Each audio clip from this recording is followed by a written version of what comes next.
Assalamualaikum warahmatullahi wabarakatuh. Bismillahirrahmanirrahim. Bagaimana kabar Anda dan keluarga hari ini? Semoga sehat, sukses dan dalam lindungan Allah Ta'ala selalu.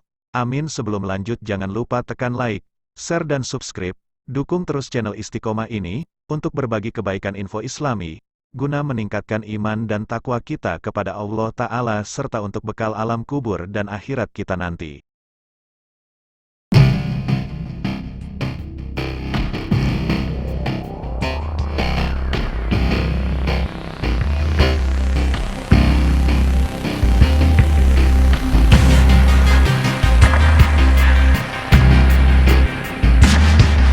Dalam Al-Quran Surat Ad-Duhan ayat 10-15 mengabarkan tentang salah satu peristiwa di akhir zaman kelak, yaitu munculnya Ad-Duhan di akhir zaman. Apa itu duhan dan bagaimana sifatnya, serta pelajaran apa yang bisa kita petik darinya? Tonton penjelasan video ini sampai selesai. فارتقب يوم تأتي السماء بدخان مبين يغشى الناس هذا عذاب أليم.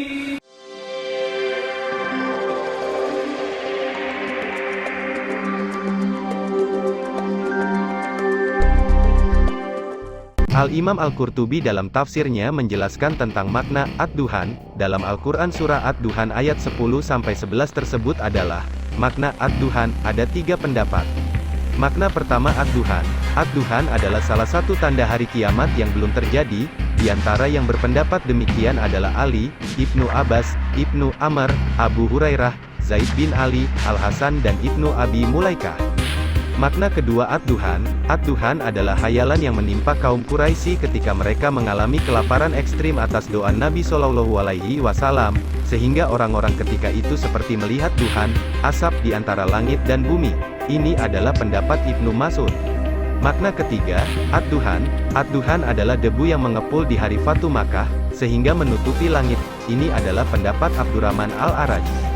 Tanda akhir zaman yang belum terjadi. Tafsiran pertama adalah tafsiran yang lebih rajih, dirajihkan oleh Al-Imam Ibnu Katsir rahimahullah. Ayat di atas menunjukkan akan adanya Ad-Duhan sebagai salah satu tanda hari kiamat, sebagaimana disebutkan dalam hadis dari Hudzaifah bin Usaid radhiyallahu anhu, Nabi Shallallahu Alaihi Wasallam bersabda. Sebagaimana disebutkan dalam hadis dari Hudzaifah bin Usaid radhiyallahu anhu, Nabi Shallallahu Alaihi Wasallam bersabda, tidak akan terjadi hari kiamat hingga kalian melihat 10 tanda, bencana penenggelaman manusia ke tanah di negeri barat, negeri timur dan di Jazirah Arab, terjadi Ad-Duhan, munculnya Dajjal, munculnya Dabah, munculnya Yajuj dan Majuj, terbitnya matahari dari barat, munculnya api yang keluar dari cekungan Aden yang mengusir manusia. Hadis riwayat Muslim. Bentuk dan sifat Ad-Duhan. Ad-Duhan bentuknya berupa asap yang jika mengenai orang muslim maka mereka merasakan seperti pilek, sedangkan jika mengenai orang kafir akan keluar cairan dari kuping mereka dan merasakan kesakitan yang luar biasa. Dari Abdullah bin Mas'ud radhiyallahu anhu, Nabi Shallallahu Alaihi Wasallam bersabda, akan datang duhan, asap kepada manusia di hari kiamat, yang memasuki pernapasan mereka, sehingga mereka akan merasakan seperti pilek. Hadis riwayat Muslim. Dari Abu Malik Al-Asy'ari radhiyallahu anhu, Nabi Shallallahu Alaihi Wasallam bersabda, sesungguhnya Rabb kalian memperingatkan kalian dari 3 hal, asap yang jika mengenai orang muslim maka mereka merasakan seperti pilek, sedangkan jika mengenai orang kafir maka mereka akan sesak nafas dan keluar cairan dari kuping mereka, kemudian yang kedua munculnya Dabah dan yang ketiga munculnya Dajjal. Hadis riwayat At-Tabrani. Dalam riwayat dari Anas bin Malik radhiyallahu anhu, Nabi Shallallahu Alaihi Wasallam bersabda, manusia akan berkumpul di Irak.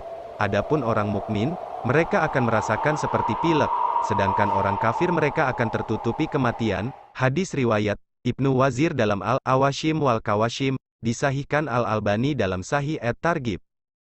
ربنا اكشف عنا العذاب إنا مؤمنون.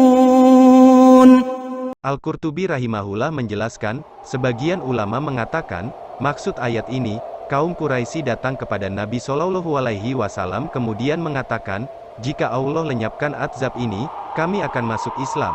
Kemudian ternyata mereka melanggar janji mereka. Qatadah mengatakan bahwa azab yang dimaksud dalam ayat ini adalah Ad-Duhan, Sebagian ulama mengatakan, maknanya adalah musibah kelaparan, tafsir Al-Qurtubi.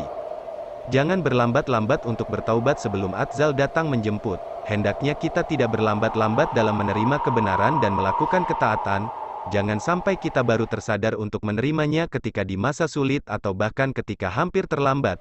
Jangan seperti orang kafir yang baru ingin beriman ketika sudah diuji dengan ad-duhan berupa kelaparan, atau ketika hampir terlambat yaitu ketika datangnya duhan berupa asap di hari kiamat. Dari Abu Sa'id Al-Khudri radhiyallahu anhu, ia berkata, Rasulullah shallallahu alaihi wasallam melihat sebagian sahabatnya berlambat-lambat untuk salat, lalu beliau bersabda, bersegeralah kalian untuk salat dan sempurnakanlah salat bersamaku, jangan masbuk, sehingga orang-orang yang datang setelah kalian juga bisa menyempurnakan salatnya.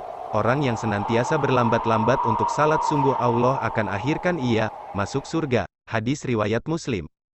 Dari Abu Hurairah radhiyallahu anhu, Nabi shallallahu alaihi wasallam bersabda, bersegeralah untuk beramal sholih sebelum datangnya fitnah yang samar seperti potongan malam gelap, sehingga seseorang di pagi hari masih beriman dan sore hari sudah kafir, di sore hari masih beriman namun di pagi hari sudah kafir. Ia menjual agamanya demi mendapatkan harta dunia. Hadis riwayat Muslim. أَنَّى لَهُمُ الذِّكْرَى وَقَدْ جَاءَهُمْ رَسُولٌ مُبِينٌ ثُمَّ تَوَلَّوْا عَنْهُ وَقَالُوا مُعَلَّمٌ مَجْنُونٌ.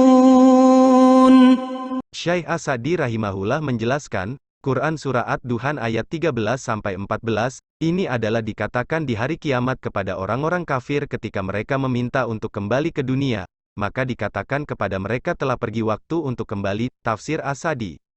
Penyesalan orang kafir karena mengingkari Rasulullah Shallallahu alaihi wasallam. Orang-orang kafir mereka menyadari akibat perbuatan mereka ketika mereka mengabaikan ajaran para rasul, ketika mereka melihat ngerinya azab di akhirat.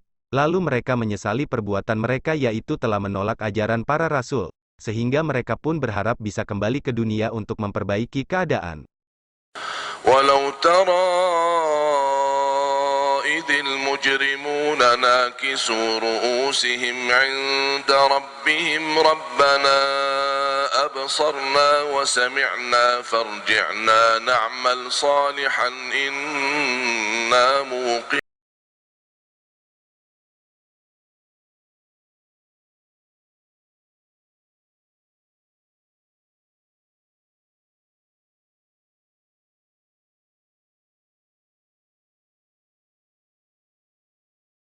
Beriman juga menyesal kelak di akhirat.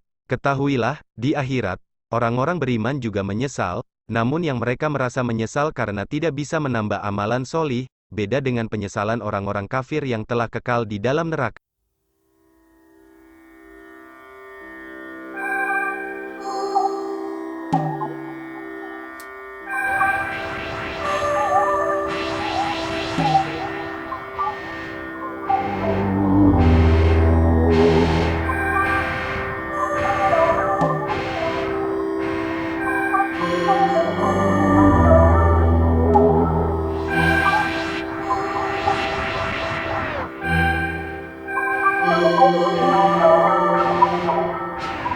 Dari surah Ad-Duhan ayat 13-14 ini juga kita mengambil pelajaran bahwa orang yang mendakwahkan tauhid dan sunnah pasti akan mendapatkan rintangan. Di antaranya mereka akan diberi label-label yang jelek seperti gila, tukang sihir, radikal, ekstremis, fanatik, dan lainnya.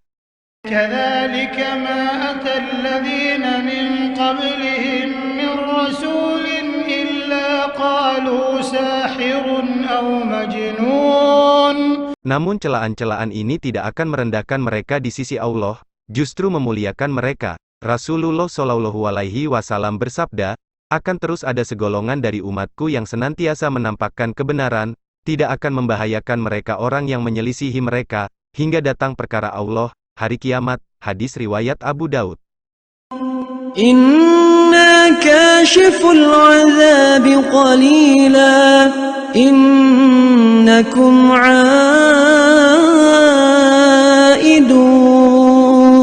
Imam Ibnu Katsir rahimahullah menjelaskan ayat ini, beliau berkata, Maksudnya Allah Ta'ala katakan kepada mereka, andaikan kami hilangkan azab kami terhadap kalian ini, dan kami kembalikan kalian ke dunia, sungguh kalian akan kembali lagi melakukan apa yang kalian lakukan dahulu, berupa kekufuran dan mendustakan ajaran para rasul. Tafsir Ibnu Katsir.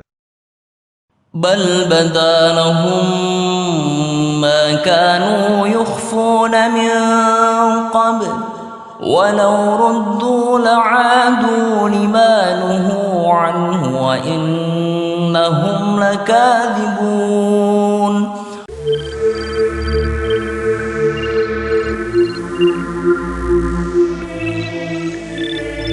Maka di sini ada pelajaran bagi kita semua, untuk senantiasa berusaha istiqomah di masa senang maupun sulit, jangan tunggu mendapat musibah baru ingat Allah Ta'ala, jangan sampai kita menjadi orang-orang yang menyesal di kemudian hari, karena penyesalan ketika azal menjemput sudah tidak berguna lagi, pintu taubat telah ditutup oleh Allah Ta'ala, seperti halnya Fir'aun, nauzubillah.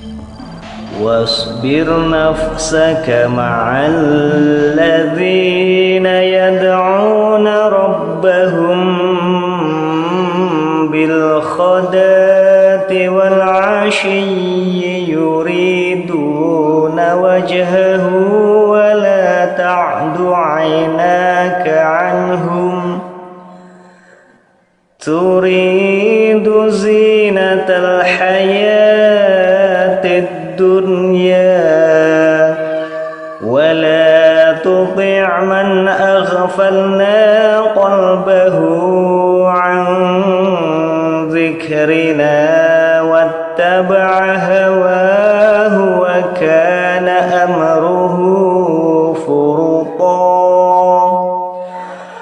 Dari Abu Hurairah radhiyallahu anhu, Nabi Shallallahu alaihi wasallam bersabda, "Kenalilah, ingatlah Allah di waktu senang, pasti Allah akan mengenalimu di waktu sempit." Hadis riwayat Tirmidzi. Ketika iman melemah, mulai futur dan malas, maka upayakan bersabar untuk tidak melakukan hal-hal yang melanggar syariat dan mencoreng wibawa. Oleh karena itu Nabi Shallallahu alaihi wasallam bersabda, "Setiap amalan ada masa semangatnya, dan setiap masa semangat ada masa futurnya. Barang siapa yang futurnya di atas sunnahku, maka ia telah mendapatkan petunjuk. Barang siapa yang futurnya bukan di atas sunnahku, maka ia akan binasa." Hadis riwayat Ahmad. فارتقب يوم تأتي السماء بدخان مبين يغشى الناس هذا عذاب أليم.